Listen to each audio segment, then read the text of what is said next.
Não, ele... Bom... Conhecimento que na tropa não existe. Ou seja, inclusive, se o senhor me permite, o ano passado nós tínhamos um projeto na Assembleia onde todos os policiais e bombeiros militares passariam por um exame, uma consulta, por um psicólogo a cada 6 meses.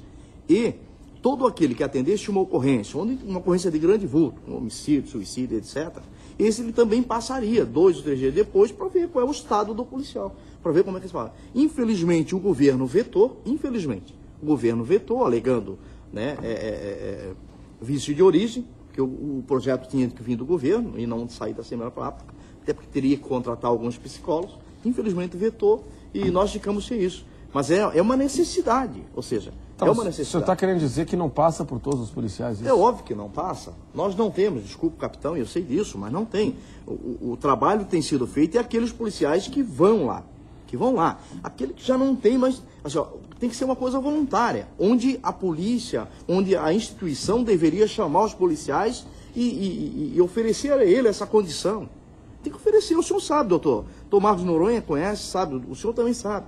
Desde 2002, sargento J. Costa, desde 2002, aqui eu não estou falando nenhuma inverdade, todos os policiais que entram aqui, ou que passam por algum tipo de... Passam por um aperfeiçoamento...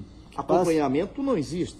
O acompanhamento, os casos que chegam para nós do programa, né, psicólogos trabalham ali, fazem um acompanhamento psicológico, estamos fazendo esse acompanhamento. Com certeza, quando o policial chega nessa situação, esse companheiro, por exemplo, né, agora vai ser assistido, e depois eu quero fazer uma fala sobre isso. O problema é a prevenção, né? Já está sendo assistido. Bom, pessoal, vamos fazer o seguinte, eu preciso chamar um intervalo comercial, em instância eu quero saber a opinião do Dr. Marcos de Noronha a respeito deste assunto, e colocando neste caldo, né, a questão do estresse, a questão da carga de trabalho, a questão salarial e o não descanso.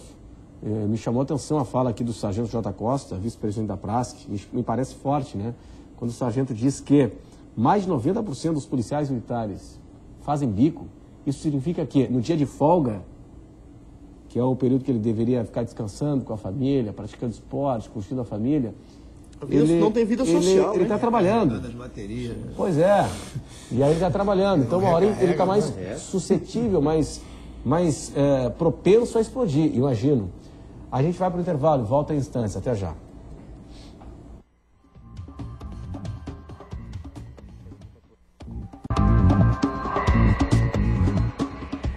Este é o Conversas Cruzadas aqui na TV Com. Nós pegamos esses casos extremos, esses casos isolados, mas que levantam a chama da preocupação na corporação Polícia Militar, Corpo de Bombeiros, que prestam excelente serviço para a sociedade catarinense, mas nós temos esses casos de explosões, o caso de um policial militar que tirou a farda, ofereceu até a arma para populares em Joinville, e o caso de um soldado do Corpo de Bombeiros que partiu para cima de um motorista com uma motosserra e agrediu um motorista também. É isso que a gente está discutindo hoje aqui no Conversas Cruzadas na TV Com. Dr. Marcos de Noronha, onde é que está a razão disso, hein? Boa noite. Prazer estar aqui com vocês todos da mesa, companheiros, né, colegas. E só para situar um pouco, eu fui convidado para trabalhar na Polícia Militar há 11 anos atrás, né, para atender, para fazer um trabalho de psicoterapia, incrementar uma assistência de psicoterapia, considerando casos desse tipo. A partir de um caso de estresse, onde a pessoa perdeu o controle, eu fui convidado para fazer esse trabalho. E de lá para cá, nesses 11 anos, a gente vem fazendo um trabalho de terapia, a gente fala terapia social. Tá? E lá, nós temos uns 3 grupos por semana aqui em Florianópolis, na Polícia Militar, um na Associação dos Policiais e 2 no Hospital da Polícia Militar. Então, essa situação de descontrole, ou da doença em si, ou da dor do policial, ou dos usuários da Polícia Militar, a Polícia Militar abriu para a comunidade também, então a gente atende a comunidade também. É uma situação comum, mas não é uma exclusividade da Polícia Militar. Então, parte dos quadros que levam ao descontrole não é uma exclusividade da Polícia Militar. Pode acontecer mais em população, como esses profissionais que trabalham com a doença, com acidente, com aquela função do bombeiro, ou com a segurança pública, com a criminalidade, que é o policial militar. Então pode acontecer mais nesses casos. Agora veja uma coisa que interessante, olha só o nível de discussão sobre carga horária excessiva, sobre plantão. Um dos casos, né, do caso do policial que perdeu o controle, ele tem o diagnóstico do médico dele de transtorno bipolar de humor. É um quadro ainda em discussão, são 17 tipos para serem classificados, mas caracteriza o quadro bipolar de humor pelo próprio descontrole. É uma pessoa que ele pode chegar à adição com mais facilidade do que o resto da população, e ele caracteriza pelos impulsos, pela compulsão ou pelo descontrole. Como é que uma pessoa que tem um quadro de transtorno bipolar de humor vai ser médico plantonista? Ou vai ser um policial que vai ter que fazer 48 horas por não sei o quê, ou 24 horas por... Como é que vai fazer plantão? O que a medicina, o que a ciência fala sobre esses quadros? O que se preconiza para as pessoas que têm transtorno bipolar de humor? Se preconiza, chama psicoeducação, que a gente chama, né, nível lá de psiquiatra, mas preconiza que ele durma à noite, que ele fique acordado de dia, ou seja, que ele não faça plantão. Só o ato de fazer plantão em si, sem sobrecarga, já vai entrar em desequilíbrio. Leva a pessoa a entrar em desequilíbrio. Será que o comando dele tinha essa informação? Se não tinha, devia ter. Deveria ter, né? Se não tinha, pior ainda. Ele não deveria fazer plantão noturno. Deveria ter informação sobre todas as pessoas.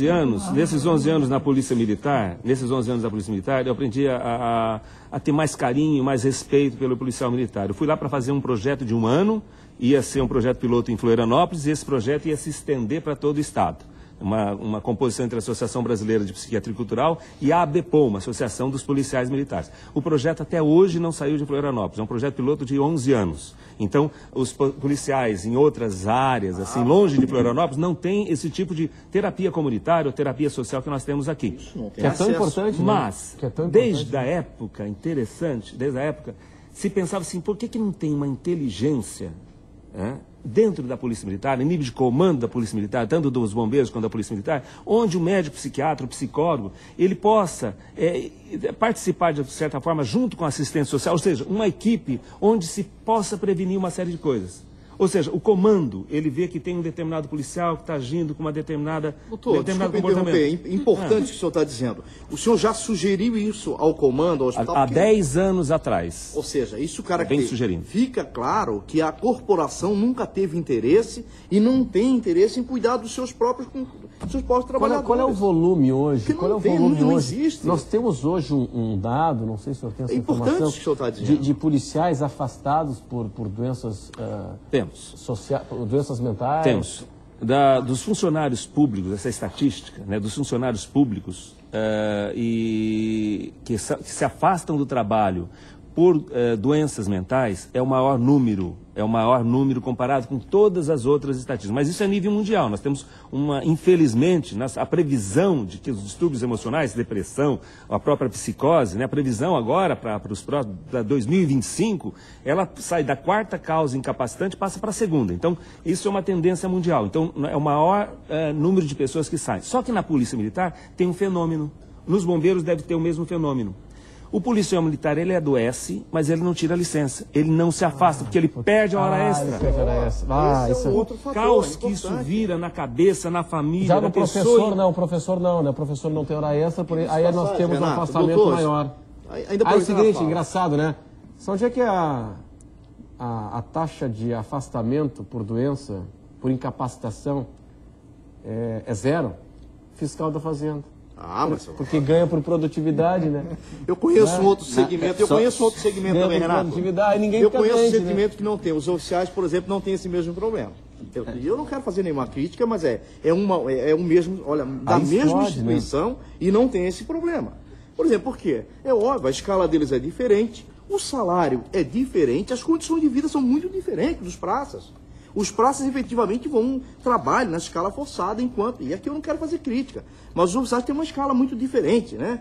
E cumpre lá o expediente, quando cumpre uma escala de sobreaviso, por exemplo, para casa, tem um celular, se der problema, se o mundo acabar, vocês me ligam. Ou seja, então é um segmento. Agora sim, eu só queria voltar ali, doutor Noronha, Com relação ao que o senhor falou, é verdade, os nossos praças estão aí estressados, o atendimento não chega na ponta, não chega lá, né? O atendimento não chega lá. A instituição...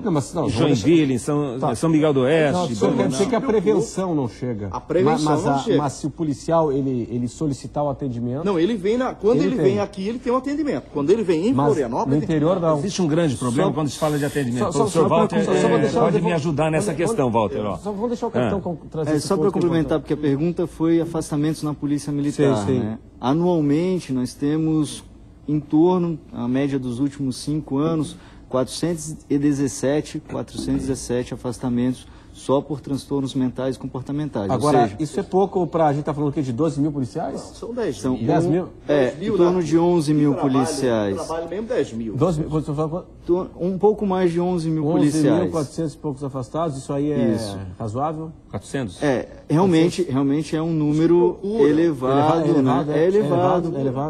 É um número elevado e a gente precisa considerar o contexto laboral também do policial, né? Como o Dr. Marcos Noronha disse, qualquer trabalhador está suscetível realmente a adoecer no seu trabalho. O policial militar ainda mais por ser um trabalho um tanto insalubre, por lidar com morte, lidar com violência. Sei, mas assim, o doutor Noronha tem razão. A maior parte dos nossos companheiros não procura assistência médica porque perde 50% do salário, do rendimento, porque é hora extra. Perde tudo, ele perde metade do salário. Quer dizer, aí o cara explode, aí o cara está trabalhando... Se ele perder o salário, ele passa a passar fome. Doutor, então é o seguinte, clinicamente, tecnicamente falando, alguém que trabalha, alguém que está pedindo ajuda, o corpo está pedindo ajuda, a mente está pedindo ajuda, mas ele está pensando na filha dele, está pensando na família dele e tal, né? Isso é um drama, né? Adiciona para o estresse dele. Isso adiciona, né?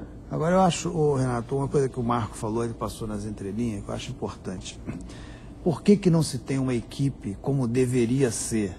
Eu não digo assim como deveria ser, é porque isso não é uma coisa nova. Isso aí são coisas... A gente discutia isso na década de 50. A gente começou a falar em psiquiatria comunitária, começou a falar em prevenção... Esse é uma década de 50, então você já está com 70 anos de estrada. E até hoje no Brasil, como um todo, e não é só na polícia, você não tem esse empenho no serviço público como um todo, nas empresas privadas, no governo. Não tem esse empenho de tratar o trabalhador, seja de qualquer origem, com uma coisa que seria útil para a nação.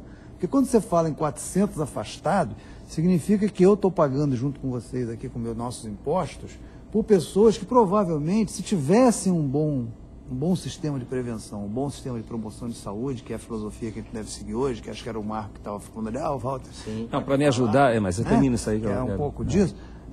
Você tá jogando dinheiro fora, você está arriscando a população e você está sacrificando esse policial. A gente não pode ser ingênuo e achar também que um sistema de prevenção também eficaz e um tratamento eficaz também significa uma taxa nula de afastamento. Não é isso, até porque às vezes o afastamento é necessário para o próprio tratamento. O policial é afastado para ser tratado, justamente para não estar, como naquele caso do policial, para não realmente precisar atender a comunidade sem condições psicológicas, emocionais. Mas você poderia, né? Você poderia ter uma taxa muito melhor de eficácia do que o que você tem. Eu acho que o que deve estar... Eu não conheço a Polícia de Santa Catarina, conheço um pouco da do Rio Grande do Sul, que eu trabalhei lá. Mas, como um todo, na sociedade... Tem um problema cultural na sociedade brasileira que ela está atrasada em relação ao conhecimento, em relação aos avanços. Nós ainda estamos na coisa hospitalocêntrica, médico-cêntrica. Bom, aí chegou no ponto. Voltada para uma cultura de tentar tratar o cara depois que ele fica doente. É assim que funciona. O discurso pode ser outro. E a gente tenta trabalhar preventivamente, realmente. Tenta, assim, mas não consegue. Não trabalhamos, né? Não está implantada. Trabalhamos. Não,